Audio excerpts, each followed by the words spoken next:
Good morning, dear students. In previous video, we have discussed about chemical reaction. In this video, I will tell you about characteristic of chemical reaction. यानी कि chemical reaction को हम कैसे identify कर सकते हैं, कैसे पहचान सकते हैं, उसके क्या क्या कैरेक्टरिस्टिक होते हैं। चलिए देखते हैं characteristic of chemical reaction. Students, सबसे पहला जो कैरेक्टरिस्टिक है वो आता है आपका evolution of gas. Evolution of gas यानी किसी भी केमिकल रिएक्शन के दौरान ये पॉसिबिलिटीज़ है कि गैस का एवोल्यूशन हो, यानी उस केमिकल रिएक्शन के दौरान गैस बने। पॉसिबिलिटीज़ है ना, ठीक है। देख लेते हैं, जैसे हमारा सल्फ्यूरिक एसिड है, क्या H2SO4 सल्फ्यूरिक एसिड। इस सल्फ्यूरिक एसिड में जो कि लिक्विड फॉर्म में है, जब हम जिंक मिलाएंगे जो कि सॉलिड होता है, तो जिंक मिलाने पे जो जिंक है वो हाइड्रोजन को डिस्प्लेस कर देगा और ZnSO4 बना लेगा, यानी जिंक सल्फेट बना लेगा। और ये जिंक सल्फेट लिक्विड फॉर्म में होगा। और आप यहाँ क्या देखेंगे, यहाँ से हाइड्रोजन गैस का एवोल्यूशन होगा। क्या होगा? हाइड्रोजन गैस का एवोल्यूशन होगा, ठीक है ना। जैसे एक एक्सपेरिमेंट लेते हैं हम यहाँ पे, आप देखेंगे नीचे की साइड में ये हमारे पास एक कॉनिकल फ्लास्क है। इस कॉनिकल फ्लास्क में ये हमारे पास ऑलरेडी H2SO4 लिक्विड था। इस H2SO4 लिक्विड में जब हमने जिंक के ग्रेन्यूल्स डाले, यानी जिंक के कुछ प्योर पीसेस डाले, तो हमने क्या देखा कि जैसे ही जिंक के हमने प्योर पीसेस डाले, उसमें से कुछ गैस के बबल्स निकलना शुरू हुए। ओके, अब सर हमें कैसे पता कि इसमें से गैस के बबल्स जो निकल रहे हैं वो गैस के बबल हाइड्रोजन के ही हैं, किसी और के नहीं हैं? तो देखो बेटा, हमने क्या किया, इसमें से एक ट्यूब लिया जिससे कि गैस निकल के हमारे पास आए, और इसको पूरी तरह से ऑल ओवर कर दिया बंद। और एक टब के अंदर बेटा हमने सोप वाटर भर लिया। क्या भरा? सोप वाटर, साबुन वाला पानी। तो आप सब जानते हैं, जब साबुन वाले पानी के अंदर हमारे कोई भी गैस जाती है तो इसमें से बबल्स निकलते हैं। क्या निकलते हैं? बबल्स। ओके, तो इसमें से भी बबल्स निकलेंगे, बिल्कुल सब बबल्स निकलेंगे, ठीक है ना। तो जब बबल्स निकलेंगे तो इन बबल्स के पास हम मोमबत्ती लेकर आएंगे। और क्योंकि हमारी जो हाइड्रोजन है एक एक्सप्लोजिव गैस होती है, तो जैसे ही कैंडल इससे टकराएगी, इसमें से एक साउंड आएगी, पॉप। ओके, और इस एक्सपेरिमेंट से हमें पता चलेगा कि हमारे एक्सपेरिमेंट में जो गैस निकल रही थी वो हाइड्रोजन गैस है। ओके डियर स्टूडेंट्स, चलिए नेक्स्ट कैरेक्टरिस्टिक की तरफ चलते हैं। हमारा जो दूसरा कैरेक्टरिस्टिक है वो है फॉर्मेशन ऑफ प्रेसिपिटेट। क्या? Formation of precipitate. सर ये precipitate, yes, precipitate any solid substance that is form during the chemical reaction. यानी किसी भी केमिकल रिएक्शन के दौरान अगर कोई सॉलिड सब्सटेंस बनता है, कोई भी सॉलिड सेपरेशन होता है, तो बेटा उस सॉलिड को हम प्रेसिपिटेट बोलेंगे, ठीक है ना। और ये जो रिएक्शन होगा ना, जिस रिएक्शन में प्रेसिपिटेट बनेगा, इस रिएक्शन को हम प्रेसिपिटेशन बोलते हैं। क्या बोलते हैं? प्रेसिपिटेशन। हाँ बेटा, ये एक इंपॉर्टेंट रिएक्शन है, इसको नोट कर लेना, क्योंकि ये रिएक्शन आपके एग्जाम में पॉसिबिलिटीज़ हैं। प्रेसिपिटेशन के नाम से ये रिएक्शन पूछी जा सकती है। ओके, तो सर आगे देखते हैं। जैसे हमारे पास पोटेशियम आयोडाइड है, पोटेशियम आयोडाइड, Ki इसका फॉर्मूला होगा। इसकी रिएक्शन जब हम लेड नाइट्रेट यानी PbNO3 से कराएंगे, तो बेटा जब रिएक्शन के बाद आप देखेंगे तो लेड आयोडाइड का एक येलो कलर का प्रेसिपिटेट आपको देखने को मिलेगा। ओके, और KNO3 पोटेशियम नाइट्रेट का एक लिक्विड फॉर्मेशन आपको देखने को मिलेगा। यानी आप देख रहे होंगे इस पूरी केमिकल रिएक्शन के दौरान आपको एक येलो कलर का प्रेसिपिटेट देखने को मिला। समझ गए होंगे ना। तो यानी कि किसी भी केमिकल रिएक्शन के दौरान ये भी पॉसिबिलिटीज़ है कि प्रेसिपिटेट फॉर्मेशन हो। ओके, चलते हैं नेक्स्ट बेटा अगला कैरेक्टरिस्टिक है चेंज इन कलर। ओके, जब हम when we mix citric acid to the potassium permanganate,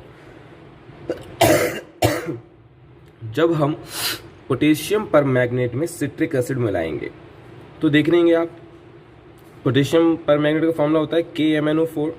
potassium permanganate में बेटा जब भी हम सिट्रिक एसिड मिलाएंगे तो आप देखेंगे कि जो पर्पल कलर का पोटेशियम परमैंगनेट होगा, वो पर्पल कलर वाला जो पोटेशियम परमैंगनेट है वो बिल्कुल पूरी तरह से चेंज हो जाएगा और हमें जो नया लिक्विड मिलेगा उस लिक्विड का कोई भी कलर नहीं होगा, वो लिक्विड पूरी तरह से कलरलेस होगा।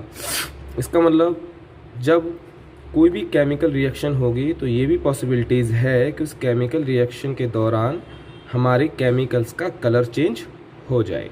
ओके, चलिए नेक्स्ट, चेंज इन टेम्परेचर। ये तो नॉर्मली सब जानते ही होंगे। जैसे आपने कभी घर पे पुताई की है, अभी तो खैर डिस्टेम्बर चलता है, लेकिन पुराने टाइम में क्या होता था, कलई आती थी, चूना आता था, तो चूने को हम लोग मिक्स करने के बाद तब उससे पुताई किया करते थे। तो अपने बड़े बूढ़ों से पूछना कि जब चूने को हम पानी में मिक्स करते थे तो क्या होता था।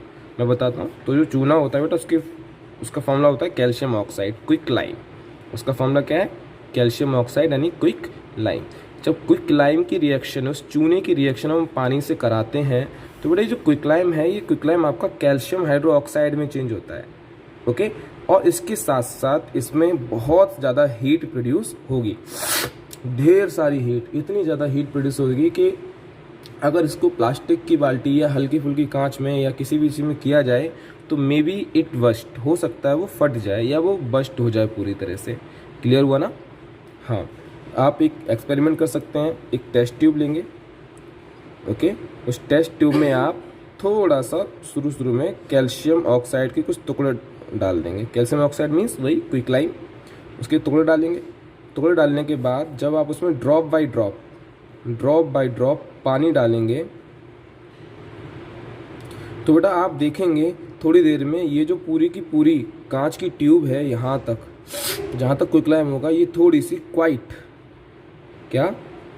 हीट, थोड़ी सी गर्म हो जाएगी। ओके, समझ में आ रहा है ना? तो इससे क्या प्रूव होता है कि किसी भी केमिकल रिएक्शन के दौरान हीट प्रोड्यूस हो सकती है, ठीक है ना, जिससे कि एनर्जी प्रोड्यूस होगी। आगे चलते हैं। नेक्स्ट कैरेक्टरिस्टिक है बेटे चेंज इन स्टेट। ओके, क्या? चेंज इन स्टेट, कि किसी भी केमिकल रिएक्शन के दौरान किसी भी मैटर की या किसी भी एक केमिकल की स्टेट दूसरी स्टेट में चेंज हो सकती है।